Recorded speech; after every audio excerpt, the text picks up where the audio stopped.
But first, we have for you, one of the members of Mock Drill Soup is an incredible stand-up artist. He's going to do a few minutes of stand-up comedy for you to warm you up. It's going to be fantastic. Give a big hand for James Robilotta, people.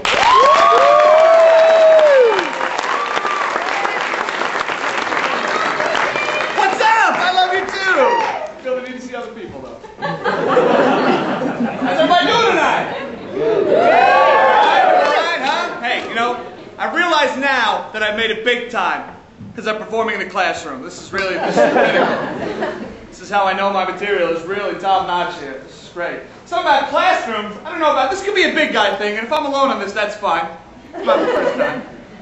When I'm in class, my butt falls asleep. Does that happen to anybody else?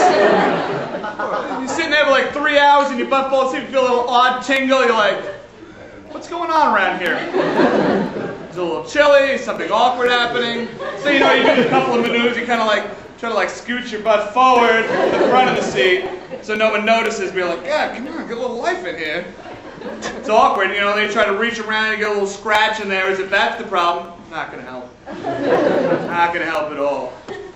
Finally, you're just like, all right, fine, I'm gonna go to the bathroom. You get up, like, ah! Oh, jeez! That's just fine.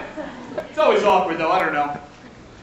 It could be I'm noticing a problem with myself and my posterior region. For some reason, whenever I sit down for incredibly long periods of time, it always falls asleep. It's getting awkward. I'm not going to lie. For example, I go in the bathroom, and I love the bathroom. Don't get me wrong. I love public restrooms especially. The reason why I love public restrooms, the handicap stalls.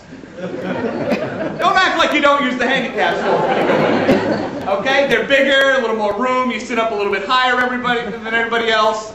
You should feel pretty good about yourself in a handicap stall, okay?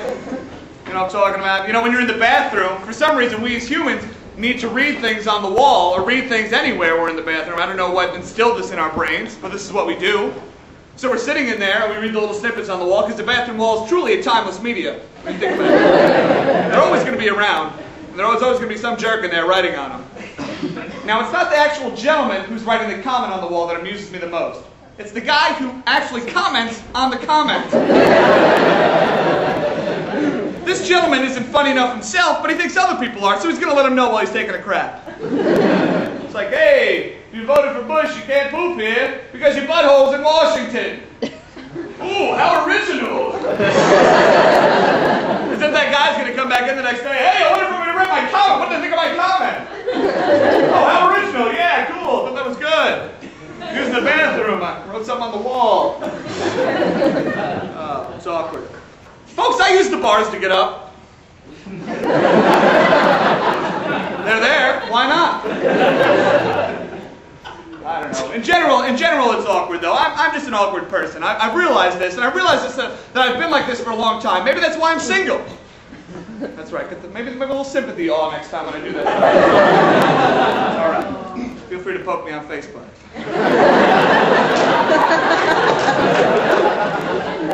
Anyway, so I'm single, and I've been single for a long time, and that's okay. There's no shame in that game. I realize, though, that I have absolutely no balls when it comes to talking to girls. I know. I would be quiet about that, too. But this has happened for a long time, actually. There was this little girl, I was back about 7. I was 7, and she was 7. Let's clear that up. We were both 7, and she lived around the corner from me, so I would always drive my bike the long way home and pass by her house. Whenever I'd see her, would I stop and talk to her? No. I would stand up on my bike and pedal 30 times faster than I was just going. Do not look at her, do not pass go, do not collect the handshake, nothing.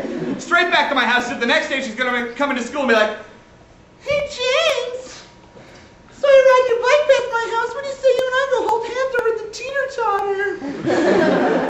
I still do this today. It's ridiculous. I go into the bar, I go and hang out. Sorry. I go to the bar, I go and hang out, and there's a pretty girl. Do I go up and talk to her? No.